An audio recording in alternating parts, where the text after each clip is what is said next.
하시기를 주님의 이름으로 축원합니다. 오늘 우리가 읽었던 본문 조금 지나면 14절 말씀을 보면 버러지 같은 너 야곱아, 그렇게 말씀을 해요.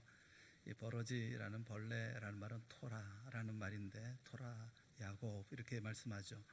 예전에는 이 지렁이다, 이 지렁이라고 번역을 했어요. 이 토라라는 말이 자색벌레를 의미하기도 해서 아마 지렁이 이렇게 번역을 했던 것 같습니다. 어쨌든 이 말씀을 보면 참 가슴이 아파요. 그 찰스 디킨스라고 하는 그 소설가가 있죠. 이분이 두 도시 이야기라는 책을 썼는데, 그 책의 시작이 이렇게 시작이 됩니다. 최고의 시간이자 최악의 시간, 지혜의 시대이자 어리석음의 시대, 믿음의 세기이자 의심의 세기, 빛의 계절이자 어둠의 계절, 희망에 보이면서 곧 절망의 겨울. 우리 앞에 모든 것이 있지만 또 아무것도 없고, 우리 모두 천국을 향하지만 우리 모두는 또한 엉뚱한 것을 향하는 시대. 시대상을 얘기하면서 이렇게 처음 말문을 열었는데, 우리가 꼭 그런 시대에 살고 있는 것 같습니다. 세상 속에 버러지 같은 나, 이 버러지 같은 너 야곱아 하는 말씀은 하나님의 백성인 이스라엘이 하나님을 섬기지 않고 우상 숭배를 하죠. 심판을 그때 받았던 때 주신 그런 말씀이죠.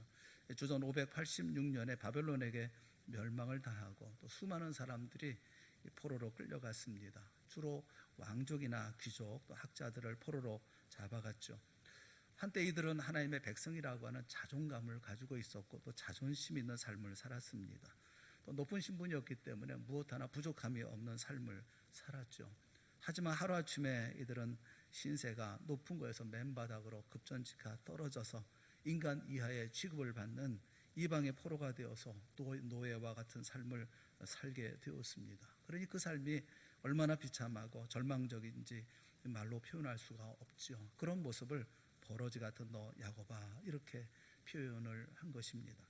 벌레는 힘이 없습니다. 무기력합니다. 그냥 밟으면 꿈틀거리다 죽어버리고 말죠.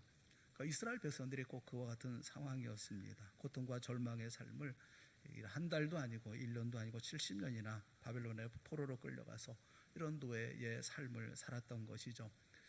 일본에게 35년 동안 통치를 받았던 그 참혹한 고통을 우리는 겪어보지는 않았지만 그러나 잊지는 않죠. 그런데 70년 동안 노예 생활을 한다고 하는 것은, 또 그렇게 무시당하고 짓밟히고 조롱당하는 그런 삶은 그들 스스로의 자화상을 나는 벌레 같은 존재, 아무런 희망이 없는 존재, 이렇게 삶의 의욕도 사라진 하루하루 살아가고 있는 그들의 모습을 이렇게 표현해주고 있는 그런 말이기도 합니다. 그래서 성경에 보면 이 토라라는 벌레라는 단어를 쓴 구절이 또 있어요. 다윗의 시편에 그런 구절이 있습니다. 시편 22편이 그렇습니다. 시편 22편 6절에 보면 나는 벌레요 사람이 아니라 사람의 비방거리요 백성의 조롱거리니이다. 다윗이 도대체 어떤 고통 고난을 당했길래 이런 말을 썼는가 이렇게 생각할 수 있는데, 많은 학자들은 이 시편 22편은 다윗 자신의 처지에 대한 시가 아니라 예언의 영에 이끌려서 메시아이신 예수 그리스도의 고난을 노래한 것이다 라고 이야기를 합니다. 그 시편 22편 1절은 우리가 익히 잘 아는 말씀이 있죠. 엘리 엘리 라마 아자부타니, 내 하나님이여 내 하나님이여 어찌 나를 버리셨나이까. 우리가 잘 알고 있는 말씀이죠. 그러니까 나는 벌레요 사람이 아니라 사람의 비방거리요 백성의 조롱거리니다 라는 이 말씀은 십자가의 고난을 당하신 우리 주님 예수님의 고백이기도 한 것이죠. 예수님의 고난의 자리가 나는 벌레다라는 자리였다는 거예요. 사랑하는 여러분, 우리 가운데 자신을 버러지처럼 여긴 그런 고난과 절망의 때를 겪지 않은 사람이 누가 있겠습니까?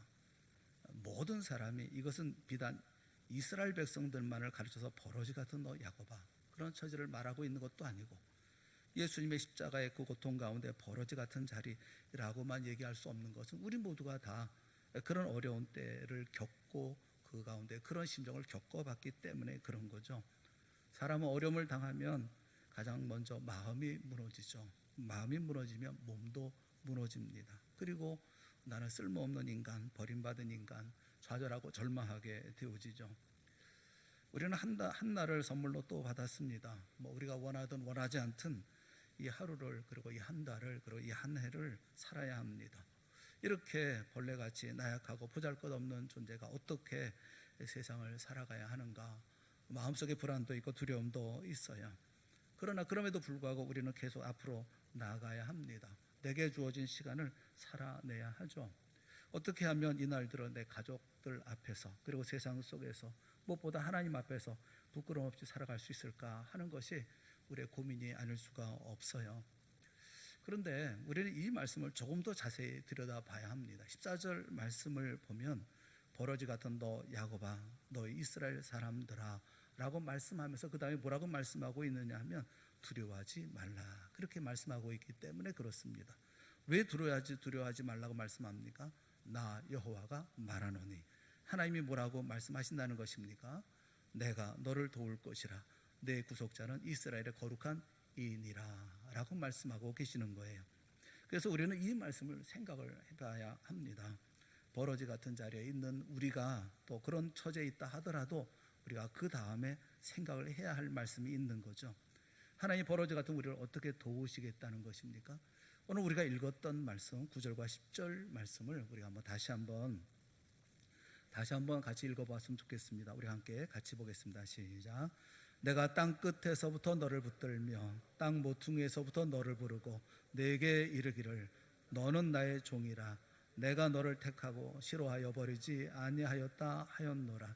그래서 계속 두려워하지 말라, 내가 너와 함께 함이라. 놀라지 말라, 나는 네 하나님이 됨이라. 내가 너를 굳세게 하리라. 참으로 너를 도와주리라. 참으로 나의 의로운 오른손으로 너를 붙들리라. 그렇기 때문에 두려워하지 말라, 놀라지 말라. 하나님이 나와 함께 하신다는 것입니다. 하나님이 바로 내 하나님이 되신다는 거죠. 구체적으로 그래서 굳세게 하리라, 도와주리라, 붙들어주리라. 그래서 두려워하지 말라, 그렇게 말씀하고 있어요. 한 말씀 한 말씀이 마치 천둥소리와 같이 우리의 영혼을 흔듭니다. 근심 중에 있어도, 염려 가운데 있어도, 불안 가운데 있어도, 스스로 형편없이 보인다 할지라도 새로운 힘이 솟아나죠. 용기가 납니다. 소망을 갖고 내일에 대한 기대를 갖습니다. 하늘과 땅을 창조하신 하나님이 나를 도와주신답니다. 하나님이 나와 함께 하신답니다. 하나님이 나를 굳세게 하신답니다. 하나님이 나를 꽉 붙들고 계신답니다. 그렇다면 세상에 나를 당할 자가 누가 있겠습니까? 누가 나를 꺾을 자가 있겠습니까? 세상에 나를 무시할 사람이 누가 있겠습니까? 이게 얼마나 감사한 말씀입니까? 얼마나 기쁨의 말씀인가요? 사도 바울은 그렇게 기도했어요. 에베소 1장 17절부터 19절 말씀에 보면 에베소 교인들을 향해서 이렇게 기도했습니다.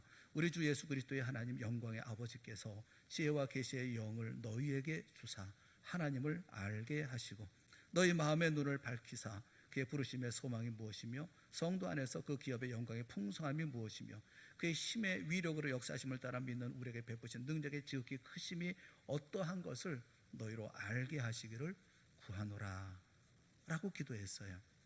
바울이 왜 그렇게 기도를 했을까요? 실제로 신앙생활 하다 보면 말씀을 보고 들으면서 그 말씀이 나에게 실제로 나타나느냐, 능력으로 체험되느냐, 나에게 분명히 그 모든 능력이 현실로 다가오느냐라는 질문에 자신 있게 대답하지 못할 때가 많다는 겁니다. 이게 바로 우리의 고민이죠. 왜 그럴까요? 왜 이 엄청난 약속의 말씀이, 그 말씀이 왜 내게 능력으로 다가오지 못하고 왜 힘이 되지 못할까요? 이것을 생각해 보자라는 겁니다. 왜 그럴까요? 왜 하나님의 말씀이 능력이 되지 못할까요? 우리 자신들을 돌아보면서 몇 가지로 우리가 생각해 볼 수가 있을 거예요. 첫째가 뭐냐면 모른다는 겁니다. 하나님을 우리는 모른다라는 거예요. 사랑하는 여러분, 하나님은 신실하십니다. 하나님께는 거짓이 없으십니다. 사람처럼 이 말했다 저 말했다 말 바꾸지 않으십니다. 생각도 행동도 바꾸지 않으십니다. 하나님은 변함이 없으신 분이기 때문에 그렇습니다. 야고보서 1장 17절에 보면 그런 변함도 없으시고 회전하는 그림자도 없으시니라 라고 말씀하고 있어요. 이 사실은 제가 설명할 필요가 없습니다. 설교자가 하나님의 신실을 변화한다고 해서 하나님이 더 신실해지는 것이 아닙니다. 하나님은 세상 누구의 변호도 필요로 하지 않으십니다. 하나님은 스스로 신실하십니다. 그래서 제가 하나님이 신실하다고 아무리 말해도 그것이 하나님을 더욱 신실하게 만드는 게 아니에요. 또 제가 설교를 통해서 하나님의 신실을 잘 설명하지 못한다고 해도 그것도 또 문제될 것도 없습니다. 그 때문에 하나님의 신실하심이 손해볼 것이 손해보지 않기 때문에 그렇습니다. 하나님은 그냥 언제나 신실하십니다. 진실하십니다. 절대로 거짓이 없으십니다. 사무엘상 15장 29절 말씀에 보면 이스라엘의 지존자는 거짓이나 변개함이 없으시니 그는 사람이 아니시므로 결코 변개하지 않으심이니이다 라고 말씀하고 있어요. 하나님은 인간이 아닙니다. 하나님은 하나님이십니다. 하나님은 절대로 거짓말하지 않으십니다. 이랬다 저랬다 마음을 바꾸지 않으십니다. 데살로니가전서 5장 24절 말씀에 보면 너희를 부르시는 이는 미쁘시니, 미쁘시다라고 하는 말은 신실하다, 미쁘다라는 말이 믿음직하다, 확실하다 이런 뜻을 가지고 있죠. 신실하다 그런 의미예요. 너희를 부르시는 이는 미쁘시니 그가 또한 이루시리라 라고 말씀하셔요. 말씀한 대로 반드시 행하신다 그런 말씀이죠. 이런 하나님을 오늘 우리는 아버지라고 부르고 있어요. 하나님의 신실하심은 이미 많은 믿음의 선배들이 증언한 바가 있습니다. 아브라함을 보세요. 하나님이 아브라함에게 명령하셨죠. 창세기 12장 1절 2절에 보면 너는 너의 고향과 친척과 아버지의 집을 떠나 내가 네게 보여줄 땅으로 가라. 내가 너로 큰 민족을 이루고 네게 복을 주어 네 이름을 창대하게 하리니 너는 복이 될지라. 그러면서 12장 3절에 너를 축복하는 자에게는 내가 복을 내리고 너를 저주하는 자에게는 내가 저주하리니 땅의 모든 족속이 너로 말미암아 복을 얻을 것이라. 그렇게 약속하셨어요.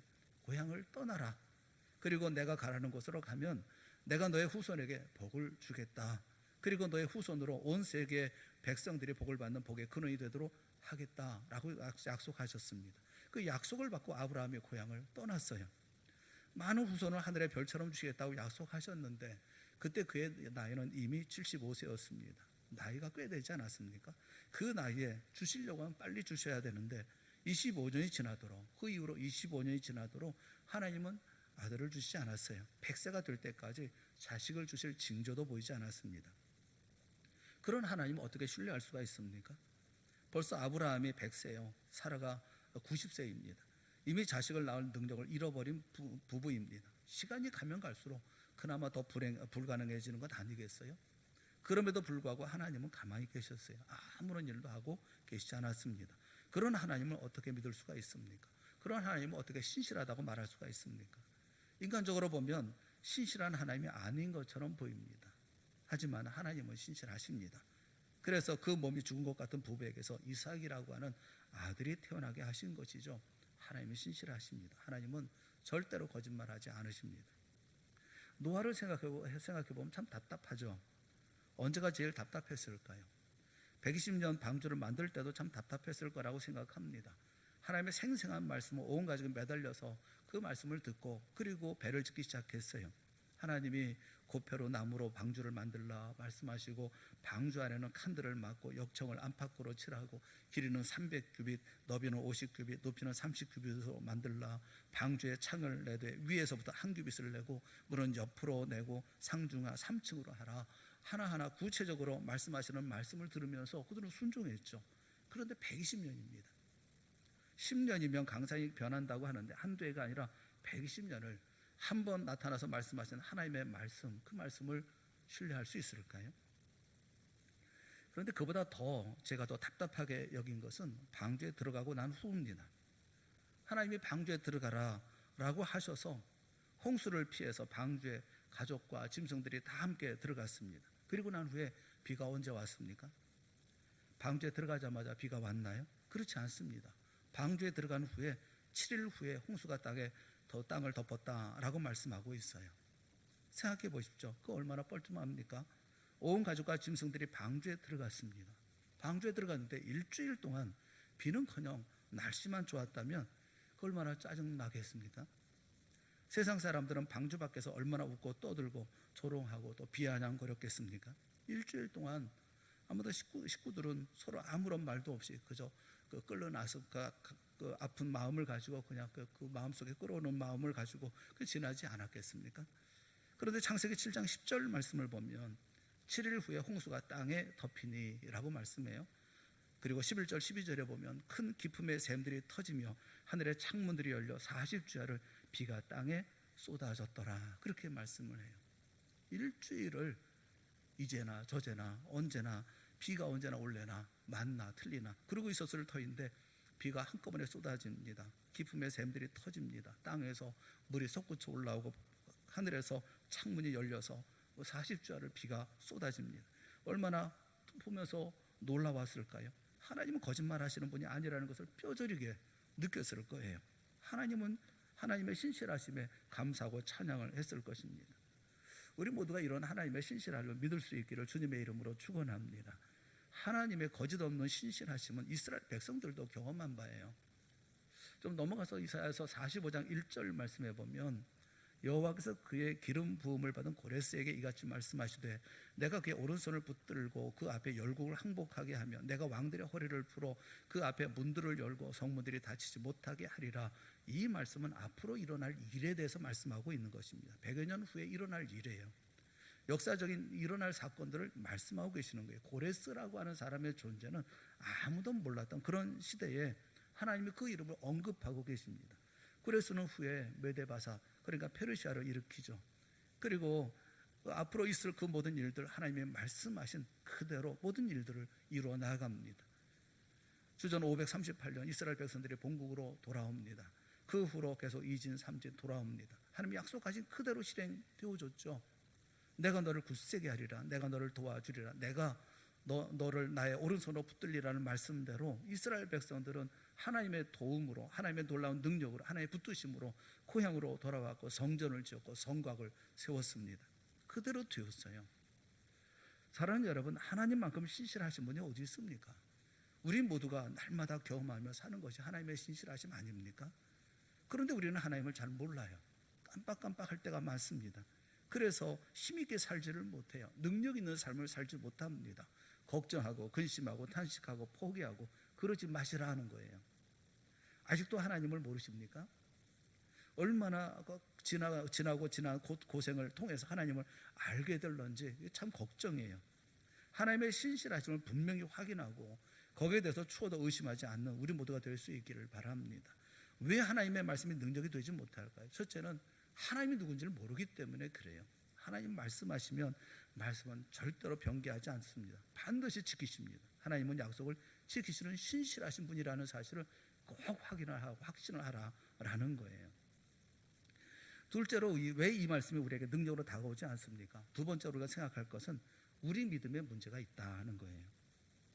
10절 말씀을 보면 5번이나 내가라는 말을 반복하면서 강조합니다. 내가 너와 함께 함이라. 나는 내 하나님이 됨이라. 내가 너를 굳세게 하리라. 내가 너를 도와주리라. 내가 나의 의로운 오른손으로 너를 붙들리라. 이렇게 말씀하고 계셔요. 내가. 하나님은 5번이나 반복하면서 약속하셨어요. 마치 하나님 자신에게 다짐하시는 것처럼 내가 꼭 그렇게 할 거야. 내가 그렇게 하고야 말 거야. 이렇게 말씀하시는 것 같아요. 또 한편으로는 믿지 못하고 의심하는 우리에게 걱정하지 마. 틀림없이 내가 할 거야. 내가 한다니까 말씀하시는 것 같아요. 신실하신 하나님, 변함이 없으시는 하나님, 두말하지 않으시는 하나님, 반드시 그대로 할 것이다 라고 말씀하고 있어요. 하나님은 그대로 하실 겁니다. 문제는 우리죠. 과연 우리가 하나님의 약속의 말씀을 얼마나 믿느냐, 이게 문제예요. 생각보다 우리의 믿음은 참 약합니다. 잘 안 믿습니다. 의심합니다. 일단 제쳐놓고 자기 힘으로 해보려고 그냥 애를 써요. 사랑하는 여러분, 하나님이십니다. 하나님의 말씀이고 하나님의 약속입니다. 하나님 앞에는 만사 제쳐놓고 어린아이처럼 믿어야 되는 거예요. 여러분 따라해 보세요. 어린아이처럼 믿어야 한다. 여러분 예수님 말씀하셨잖아요. 천국이 누구의 것이라고요? 이런 어린아이와 같은 자의 것이다. 이렇게 말씀하셨어요. 어린아이처럼 믿어야 하는데 우리는 그렇게 믿지 못합니다. 이리저리 따져보고 의심하는 어른처럼 믿을 때가 참 많아요. 그래서 하나님이 주시는 말씀의 능력을 체험하지 못하고 신앙생활 한다고 하면서 말씀은 말씀대로 나는 나대로 따로따로 놀 때가 많죠. 우리 믿음을 점검해 봐야 되는 거죠. 예수님의 제자들은 예수님을 하나님으로 믿었습니다. 예수님을 하나님의 아들 메시아로 의심하지 않고 믿었어요. 그들이 예수님과 함께 배에 올랐습니다. 배 안에는 예수님이 주무시고 계셨지만 그 배는 하나님이 함께 계시는 것이고 하나님이 동행하는 배임에 틀림이 없어요. 그렇다면 하나님이 함께하는 배에 왜 풍랑이 있겠습니까? 풍랑 걱정할 일도 없겠죠. 하나님과 함께하는 곳에는 풍랑이 일어나지 말아야 할 것입니다. 처음에는 순풍에 돛을 단듯 유유하게 저어갔습니다. 그때만 해도 제자들은 하나님을 모시고 간다고 하는 뿌듯한 마음, 메시아를 모시고 간다는 그런 마음으로 콧노래 부르면서 희망의 부풀어 신나게 노를 젓지 않았겠습니까? 그런데 갑자기 바다에 풍랑이 일기 시작하더니 거센 파도가 그 주님이 타고 계신 배를 사정없이 흔들어 대기 시작했습니다. 심지어 배 안으로 마구 물이 들어오기 시작했죠. 아무리 퍼내도 막을 재간이 없어요. 그때 예수님을 하나님으로 믿었던 제자들의 믿음이 흔들리기 시작했습니다. 어쩌면 예수님이 하나님처럼 보이지도 않았을지 몰라요. 물을 떠내다가 안 되니까 결국 예수님을 흔들어 깨웁니다. 마가복음 4장 38절 말씀을 보면 이렇게 그 성경은 말씀하고 있어요. 선생님이여 우리가 죽게 된 것을 돌보지 아니하시나이까. 이 말은 굉장히 순화된 말이다 하는 생각이 들어요. 원문을 보면 디다스칼레 선생님이여 우메레이소이 당신은 관심도 없습니까? 아포로메다 우리들이 멸망하는데 우리가 지금 죽게 생겼는데 관심도 없습니까? 당신은 이렇게 예수님을 향해서 원망도 아니고 아주 함부로 하는 말처럼 느껴져요. 우리가 죽게 된 것을 돌보지 아니하시나이까. 우리 성경은 참 순화해서 이렇게 말씀을 하고 있는데 그때 상황은 그런 상황은 아니었던 것 같습니다. 상당히 다급하고 힘들고 위아래도 없는 그런 때였던 것 같아요. 그때 예수님이 그들을 향해서 하셨던 첫 마디가 뭔지 아십니까? 마태복음 8장 26절에 보면 어찌하여 무서워하느냐 믿음이 작은 자들아 그렇게 말씀하셨어요. 같은 사건을 말씀하고 있는 마가복음 4장 40절에 보면 어찌하여 이렇게 무서워하느냐 너희가 어찌 믿음이 없느냐 말씀하시고 누가복음 8장 25절에는 너희 믿음이 어디 있느냐 다 무엇을 지적하십니까? 믿음이요. 결국 문제는 믿음에 걸렸어요. 예수님이 하나님이심을 끝까지 믿었더라고 하면 아마 이들은 굉장한 사건을 경험하게 되었을 겁니다. 하지만 믿음이 흔들려 버렸기 때문에 그들은 예수님 앞에 책망만 듣고 말았어요. 예수님이 문제의 핵심을 짚어서 말씀하셨습니다. 믿음이 작은 자들아 어찌 믿음이 없느냐 너희 믿음이 어디 있느냐. 하나님 모시고 간다고 하면서 왜 이렇게 걱정하고 이게 난리냐. 정말 예수를 믿는다고 한다면 비록 풍랑이 일고 내가 타고 있는 배가 금방이라도 뒤집어질 것 같은 이렇게 흔들림이 있고 또 배 안으로 바닷물이 밀려 들어온다 할지라도 침착하게 주님을 의지하면서 견뎌낼 수 있을 것이고 마침내 세상을 꾸짖는 주님의 큰 음성과 역사를 볼 수 있었을 겁니다. 그런데 믿음이 작아서 믿음을 찾을 수가 없어서 하나님의 살아계심과 또 역사하심을 체험하지 못하는 불행한 그런 자리 가운데 있게 된 것이 아니겠어요? 우리에게도 이 믿음이 문제죠. 사랑하는 여러분, 믿음은 굉장한 힘이 있는 것처럼 보이지만 또 믿음이 흔들리는 것도 한순간입니다. 우리들 가운데 누구의 믿음이 가장 클까요? 목사의 믿음이니까 커 보입니까? 그렇지만 다 대동소이합니다. 제 인생에도 풍랑이 일기 시작하면 목사라고 불려오는 저 역시 크게 흔들립니다. 다행히 제게는 믿음의 가족이 있고 믿음의 동역자들이 있어서 위로받고 격려받고 또 충고를 받고 특별히 주님이 지켜주시는 은혜로 마치 믿음 있게 견디는 것처럼 보일 뿐이지 어려움이 닥치면 여러분이나 저나 크게 다르지 않아요. 어쩌면 간혹 우리의 믿음이 크게 흔들리는 거고 정상일지도 모릅니다. 문제는 하나님의 말씀을 어린아이처럼 믿지 못하고 흔들린다면 그때는 내 인생에 아무런 답이 없다는 거예요. 그것만큼 답답하고 불행한 일이 없다는 겁니다. 코로나 시대에 모든 것이 불확실한 시대에 예수님의 제자들처럼 큰 풍랑에 휘청거리는 그때에 우리의 믿음을 점검해 봐야 합니다. 하나님이 나와 함께 하신다고 약속하셨습니다. 그 약속을 내가 얼마만큼 믿고 있습니까? 하나님이 내게 힘을 주신다고 말씀하셨습니다. 그 하나님을 얼마나 믿고 계십니까? 하나님의 의로운 오른손으로 나를 붙들어 주신다라고 말씀하셨습니다. 그 말씀 얼마만큼 믿고 있느냐고요. 어린아이처럼 믿으면 하나님의 힘이 내게 주어질 것이고 하나님이 나와 함께 하시는 능력이 내게 나타날 것입니다. 하나님이 붙들어 주시는 역사가 내게 일어날 것입니다.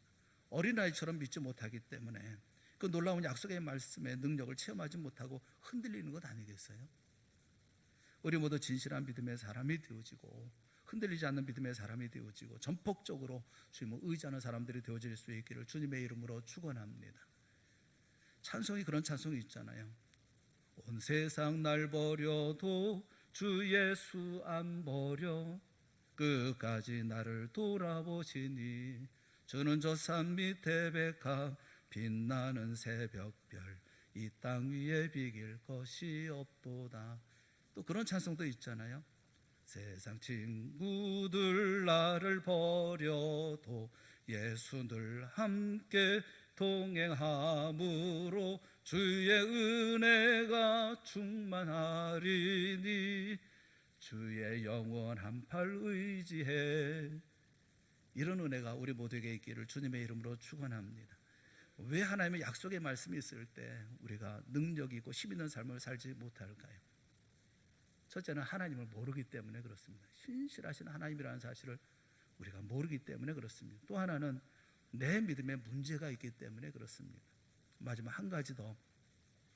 또 세 번째로 우리가 생각해 보려고 하는 것은 하나님이 우리와 함께 하신다고 약속하셨는데 왜 능력 있는 삶을 살지 못할까? 그것은 하나님과 동행하는 연습을 하지 않기 때문에 그렇습니다. 하나님이 나와 함께 하신다는 것은 하나님이 우리와 동행하신다는 것이고, 그것은 또 다른 말로 얘기하면 하나님이 우리 중에 임재해 계신다는 것입니다. 하나님은 우리를 떠나지 않으시고 항상 우리와 함께 우리 가운데 임재한 나와 함께 계시다고 하는 것을 말씀하고 있는 거죠. 그렇다면 우리는 하나님과 동행하는 연습을 해야 되는 것 아니겠어요? 여러분, 사람 관계도 그렇잖아요. 뭐 친한 관계든지 뭐 연인이든지 뭐 어떻게든지 함께 있어야 또 깊고 아름다운 교제가 이루어지는 것 아닙니까?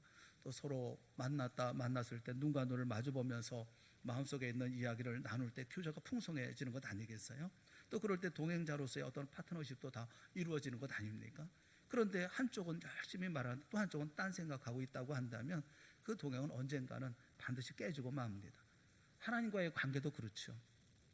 사실 하나님과의 교제는 쉽지는 않습니다. 눈에 보이지도 않고 또 만져지도 않죠. 다만 하나님이 나와 함께 하신다고 약속하신 것을 믿음으로 받아들이는 거죠. 비록 보이지도 않고 들리지 않지만 나와 함께 하신다는 것을 믿는 겁니다. 이런 사실을 언제 깨닫습니까? 나와 함께 계시다는 사실을 언제 깨닫습니까? 위기의 순간, 내가 꼼짝도 할 수 없는 순간, 나를 보호하시고 감싸주시는 주님의 손길을 느꼈을 때, 우리 주님이 나와 함께 하시는구나 하는 걸 깨닫죠. 내 인생 순간순간마다 주님은 살아계시는구나, 주님은 나를 사랑하시는구나, 우리 주님은 결코 나를 떠나지 않고 계시는구나 깨닫고 감사하지 않습니까? 그런데 평소에는 잊고 살아요. 그래서 뭐가 필요합니까? 연습이 필요하고 훈련이 필요해요. 그 훈련이 뭡니까? 무시로 성령 안에서 기도하는 거예요. 주야로 하나님 말씀을 묵상하는 겁니다. 말씀을 마음에 새기고 그 말씀을 가지고 하나님 앞에서 삶을 살아가는 겁니다. 길을 가거나 일을 할 때나 또는 가만히 혼자 있을 때 하나님의 이름을 부르며 말씀을 마음에 묵상하면 그게 연습이죠. 동행하는 연습이 되는 거죠. 자주 마음을 열고 하나님의 이름을 부르면서 기도할 수 있다고 한다면, 하나님의 말씀을 수시로 기억할 수 있다고 한다면 그 사람은 하나님과 동행하는 연습과 훈련을 하고 있는 거예요. 여러분, 솔직히 대답해 보세요. 과연 하루 24시간 가운데 하나님과 동행하는 연습하는 시간, 훈련하는 시간이 얼마나 됩니까? 10분입니까? 20분입니까? 30분입니까?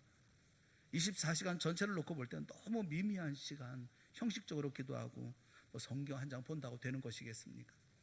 하나님의 말씀이 내 마음에 가득해서, 그래서 그 말씀을 생각할 때마다 신이 나고 그 말씀 묵상할 때마다 내 입에서 기쁨의 찬양이 나오고 기도가 나오는 동행의 연습이 필요합니다. 우리가 이 훈련이 부족하면 하나님이 함께 하신다는 그 능력을 체험하기 쉽지 않아요. 천재 피아니스트였던 안톤 루빈슈타인이 했던 유명한 말이 있습니다. 연습을 하루 안 하면 내가 알고, 이틀 안 하면 비평가들이 알고, 사흘을 안 하면 청중이 안다. 그런 얘기를 했어요. 천재입니다. 세계적인 피아니스트입니다. 그는 무슨 곡을 갖다 놔도 정말 아름답게 잘 해석해서 그것을 아주 정교하게 그 피아노를 치는 그 세계적인 피아니스트 아닙니까? 그에게 무슨 연습이 필요합니까? 그런데 하루를 연습 안 하면 내가 연습이 부족하구나, 내가 안다는 겁니다. 또 이틀을 연습을 어떻게 하다 보면 못하게 되어지면 벌써 비평가들이 안다는 거예요. 사흘을 연습 안 하면 청중들이 연습이 부족했구나 하는 것을 느낀다는 겁니다.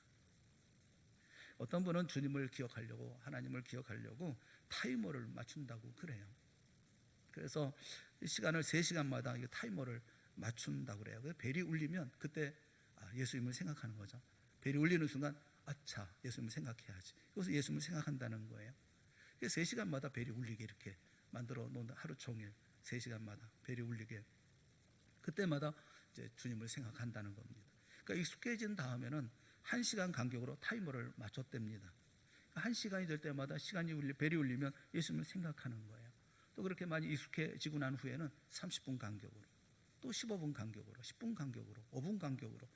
지금은 하루 종일 주님을 생각하며 산다고 그래. 훈련 아닙니까? 하나님이 나와 함께 하시고 나와 함께 동행하신다고 해도 나는 주님과 동행하는 훈련을 해야 합니다. 이것을 제대로 하지 않는다고 한다면 하나님의 말씀이 내 안에서 능력으로 나타나길 기다린다고 하는 것은 문제가 있는 거죠. 내가 너와 함께 함이라. 하나님은 항상 내와 함께 하는 자를 지키고 계셔요. 주님은 나를 떠나지 않으십니다.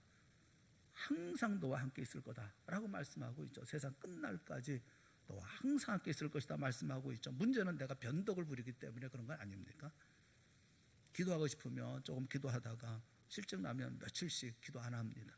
어떤 때는 성경 말씀 본다고 뭐 TV도 끄고 뭐 난리하고 뭐 그러다가 좀 지나면 일주일 동안 성경 한번 들춰보지도 않고 넘어가 버려요. 변덕은 내가 부리는 거예요. 내가 이렇게 변덕을 부리면 나와 함께 하시는 하나님의 약속이 내게 힘이 되겠어요? 능력이 되겠습니까?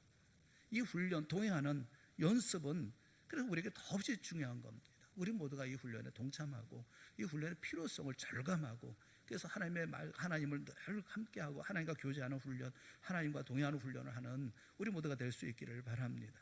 여러분 사랑하는 성도 여러분, 불안한 우리의 미래를 앞에 놓고 하나님이 말씀하고 계셔요. 두려워하지 말라. 내가 너와 함께함이라. 놀라지 말라. 나는 내 하나님이 됨이라. 내가 너를 굳세게 하리라. 다른 말로 얘기하면 내가 너를 강하게 만들리라. 참으로 너를 도와주리라. 참으로 나의 의로운 오른손으로 너를 붙들리라.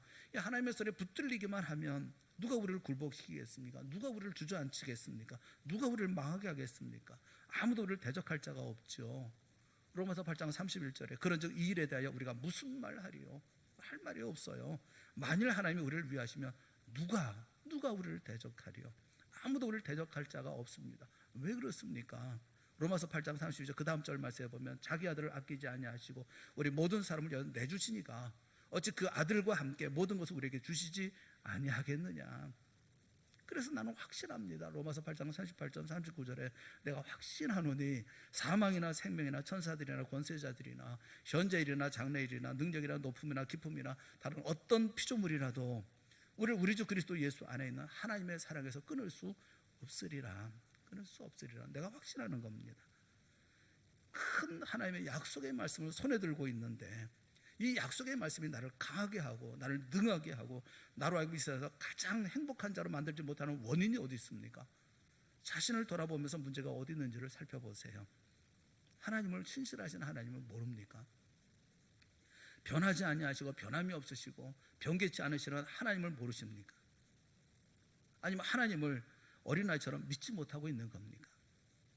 매일의 삶에서 하나님과 동행하는 연습을 게을리하고 있습니까? 이 시간 성령이 주시는 은혜로 우리 모두가 다 고침받을 수 있기를 주님의 이름으로 축원합니다. 이 약속의 말씀을 붙들고 마침내 이곳 승리하는 우리 모두가 될 수 있기를 바랍니다. 하나님 우리에게 분명히 약속하셨어요. 두려워하지 말아라. 내가 너와 함께함이라. 놀라지 말아라. 나는 내 하나님이 됨이라. 내가 너를 굳세게 하리라. 참으로 너를 도와주리라. 참으로 나의 의로운 오른손으로 너를 붙들리라. 하나님 주신 이 말씀을 이사야서 41장 10절에 있는 이 말씀을 가슴에 담고 하루와 그리고 한 달과 한 해를 살아가는 우리 모두가 될 수 있기를 주님의 이름으로 축원합니다. 실패자가 되지 않을 것입니다. 놀라운 하나님의 축복이 따를 것입니다. 우리 이상의 삶을 살 것입니다. 이와 같은 놀라운 역사가 우리 모두에게 일어날 수 있기를 주님의 이름으로 축원합니다. 함께 기도하겠습니다. 사랑의 하나님 아버지, 우리에게 은혜를 베풀어 주시기를 원합니다. 우리로 보게 하시고 듣게 하시고 주님 앞에서 온전한 믿음의 삶의 역사를 만들어갈 수 있도록 은혜 베풀어 주시옵소서. 하나님과 함께하는 삶을 살기를 원합니다. 능력 있는 힘 있는 삶을 살아갈 수 있기를 원합니다. 주저앉지 않게 하시고 절망하거나 좌절하지 않게 하여 주시옵시고 스스로 이 모든 것을 포기하는 자리 가운데 나가지 않도록 인도하여 주시옵소서. 하나님의 사랑하는 자녀들이오니 주여 붙들어 주시옵시고 성령께서 이 시간 우리 사랑하는 성도들의 마음속에 크게 역사하여 주셔서 모두가 능하고 힘이 있고 강력하며 그 주님과 동행하며 마침내 이 세상 모든 걸 이겨나가는 승리자들 되게 하여 주시옵소서. 예수님의 이름으로 기도드리옵나이다. 아멘. 우리 자리에서 다 같이 일어나셔서 370